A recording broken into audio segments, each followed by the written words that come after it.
Hello everyone, my name is Ivo and welcome to Cooking with the Coias. If you haven't yet, be sure to subscribe because this is where I share my recipes, tips, and techniques with you, our viewers, our subscribers that I've learned over the years, and I'm happy to do it. In fact, today, what we're going to do is I'm going to share with you how I cook my mushroom risotto, and let me tell you, it is absolutely fantastic. There's a couple of little tips in there that I do a little bit differently than other people, and I'm telling you, it makes a world of a difference. So let's get started. First things first, I have some chicken broth here heating up. I use my own chicken broth, but you could use the one in the store. Just make sure it's salted how you like. Bring it to a boil and keep it warm. First ingredient, of course, extra virgin olive oil, enough to cover the bottom of the pan. Okay, that's good.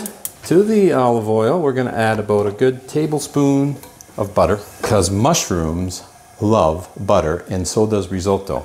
So we're going to cook this down. Everything's melted. First things go in. We're going to add some onion. I've got one sweet onion that I'm using, and I have one clove of garlic that I've minced up. So what I did, I've got a sweet onion. Sweet is preferred. Cooking onions are fine. Otherwise, you could also use red, but I prefer using a sweet, like a Vidalia. I use one medium-sized onion, and I like to slice it as thin as I can. The thinner, the better, and then chop it up and mince it so that it cooks up much more nicely and blends into the risotto, doesn't become overpowering. It almost kind of melts in there. So we're going to saute up the onion and the garlic together with this extra virgin olive oil and butter. And the garlic, same thing. I just sliced it thin and then I minced it. And we're going to cook this. We don't want to brown the onion, but you want to cook the onion. You want it to be not caramelized, that's for sure, but you don't want it transparent. You want it more white in color. So we're going to cook it for a few minutes and just let that cook down a bit. So it's been 4 minutes and you can see it's starting to cook up very, very nicely. I've got it on medium heat. Probably needs another 4 minutes. So we're just going to let that continue cooking. It's been about 7 minutes and the onion is looking really good, the onion and the garlic. So what we're going to do now, we're going to add our risotto rice. Now let's talk a little bit about the risotto rice. We're gonna saute this rice with the onions for 2 to 3 minutes. You want to basically get it flavored, and you'll see the rice start to change a little bit of color after about 2 to 3 minutes. But we're going to leave it on medium, and we're just going to let that cook for about 2 to 3 minutes. And I'm using, there's more than two, but the two most popular risotto rices are arborio rice or carnaroli rice. Now the arborio is probably the most common rice for risotto because you don't want to use regular rice when you're making risotto. You want to use a risotto rice. Arborio is actually named after a little village in Italy, and it's a good rice. I like it, but the carnaroli rice, C-A-R-N-A-O-L-I, is the king of all risotto rices. It has a longer grain than the arborio, releases more starch, and it has a creamier texture, and that's what you want with your risotto. You want that nice creamy risotto at the end. So that's what I'm using today. Okay, it's looking really good. It's been about 3 minutes, so I guess you could say you're frying the rice, but you're doing it dry more or less. Time for magic ingredient number 1. Most people at this stage will now add some white wine. Actually, this was my wife's tip, and it's been in the Coia family for years. Instead of white wine, we like to add a dry white vermouth. Any brand will do, just dry white vermouth, and it makes a world of difference. One of the key ingredients right here. And you want to add about half a cup.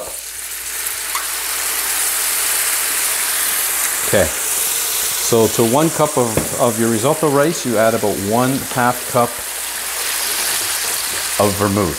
And now what you want to do is you want that vermouth to blend in with all that rice, and what it's going to do, it's going to slowly absorb that, and all that flavor is going to get into your carnaroli, into your risotto. So you just cook that down, and while this is absorbing, That's one of the keys to making risotto rice. You're going to be married to your stove for at least 20 minutes once you start this process, because it takes about 20 minutes to cook the risotto. If you want to be 100% certain, go to 20 to 25, but it'll be done for sure. You can time it without any problem. So that's why you need the hot stock. And I'm using chicken stock. You can use beef or you could use vegetable, but chicken stock, it comes really, really, really good. And what you have to keep doing is stirring the rice so that it absorbs your liquids and releases the starches as you're cooking. So you're constantly turning your risotto rice. Okay, I think most of that has been absorbed now. We'll get started. I'm going to add a little bit of, maybe a half a ladle full, just to get this rice absorbed before we start adding our mushroom. Okay, and again, constantly stir it. And I've got it on medium heat. You can put it on medium, medium-low, whatever you prefer, but I like it closer to medium. I find it cooks up better, and you can see how that broth is just getting absorbed into the rice. That's what you want to see. And then once it gets absorbed, then you add some more. But before we do that, I've got some cremini mushroom here. I went with cremini. You could use regular white mushrooms, but I like the little creminis. They have a better flavor. I have almost 2 cups. I have a 1.75 cups here of mushroom. After all, we are making a mushroom risotto, so we need the mushroom. But I am going to tell you I have another ingredient that is another one of these little secrets that really makes a world of difference when it comes to the mushroom risotto. So first thing I do is blend that all in, because this mushroom will actually cook down as it continues to cook, because it's going to cook with the rice for 20 minutes. Now, I'm going to add the secret ingredient. I've got here a mushroom bruschetta. So you could use like a tapenade. There's various different brands and styles out there, but these mushroom bruschettas are packed with flavor. And let me tell you, when it comes to risotto, it's like magic. So again, I've got this mushroom tapenade, mushroom bruschetta, I should say. I've got 1 tablespoon heaping, 2, 3. I'm going to go with 4 tablespoons to my 1 cup of carnaroli rice. In fact, I could probably use a little more. I'm going to mix it all in, and then you could tell by eye if you don't have enough mushroom. You can put in a little bit more. In fact, I'm going to put in just a little bit more. So let's make it 4.5. Okay. That's going to make the world of difference. That is a phenomenal ingredient to add. So I just heat it all up. Once it heats up with the rice, that's when we're going to start adding more chicken broth. 1 ladle spoon at a time, 1.5. That's it. No more than that, because you're going to want that to get absorbed into the rice. And then again, once that's absorbed, we're going to add a little bit more, and we're going to continue doing that for 20 minutes. And since you're married to the stove for 20 minutes, you know what? Don't be shy to have a little bit of wine with you, because you need to be constantly stirring for 20 minutes. So why not enjoy the experience? Have yourself a glass of wine while you're cooking. Cooking shouldn't be work. Cooking is all about fun. Salud. That's nice wine too. That's my own homemade wine, by the way. If I get a chance, maybe I'll film that someday too. Okay, so now it's just going to continue doing this for, like I say, 20 minutes. And as it absorbs, I take more broth and add it in. My broth is keeping warm. I've got it on low, so it's nice and hot. And I'm going to continue with this process. And then we get to the next step. So it's been about 5 minutes, and you can see here how it's cooking up, and the rice is actually starting to expand. Obviously, it's gonna expand and get bigger as it absorbs the broth. I'm gonna add another broth. Now, speaking of broth, with 1 cup of risotto rice, you're gonna want you're going to want 1.25 to 1.5 liters of chicken broth will be enough to do 1 cup of risotto rice. You're always better off to have a little bit extra because you want to make sure that there's enough there to cook the rice. You don't want to have to substitute with water. So I'm going to say 1.5. That's my own homemade. That's a little bit, maybe just a touch more than 1.5 liters. So I know I'm going to have enough broth. So again, I just continue stirring. This is the process. Like I say, you're married to the stove for 20 minutes. Get those starches to release, and you're cooking up a storm. Okay, so I actually tasted it at 20 minutes, and it was just cooked, but I wanted it cooked a little bit more. So it's been about 24 minutes. And I'm going to say that's absolutely perfect. Okay.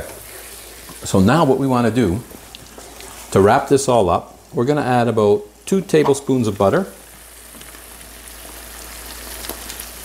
Get that melted in. That's maybe 1.5 tablespoons. Let's make that 2 tablespoons. There we go. That's more like 2 tablespoons now. All right, so we're going to add 2 tablespoons of butter. That's going to add a little more creaminess to our risotto. We're going to get that all melted in. Oh boy, this is looking good. Okay, and then once that's all incorporated, what I did was I grated by hand some parmigiano-reggiano, the good stuff. And again, if you want a good risotto, you need good ingredients. Starting with the extra virgin olive oil. And the butter, by the way, that I've been using is salted butter. And parmigiano-reggiano, I've got 3/4 cup here, which is perfect for 1 cup of risotto. And I'm going to blend that in. And now, to get the texture that we want, because the cheese actually dries up a bit of your risotto, so you're going to add time to add a little more broth just to get that texture and creaminess that you want. Let's see what we got here now. Blend that all in. Oh yeah, that's looking really good. So you see how we've got a nice creamy texture to the risotto. It's not too soupy, it's not too dry. That's exactly what you want. Okay, oh boy, there we go. And we have some broth to spare. So like I say, 1.5 liters is perfect. Okay.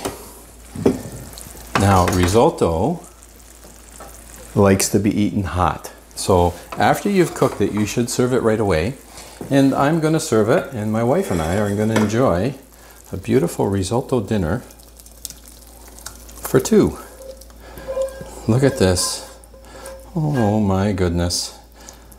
Nothing but deliciousness in that pot right there. Look at that. That is one beautiful mushroom risotto. Like I said, with a couple of key ingredients in there, that just makes this superb. I'm going to say better than restaurant quality, and you'll have better than restaurant quality because not only did we use some key ingredients, we used the most important ingredient, TLC. A little tender loving care when you're cooking goes a long way, and yes, it does make a difference. Boy, we're going to enjoy this tonight. I hope you get an opportunity to try this recipe. It really is fabulous. Thanks for tuning in. Until next time, good luck and bon appetit.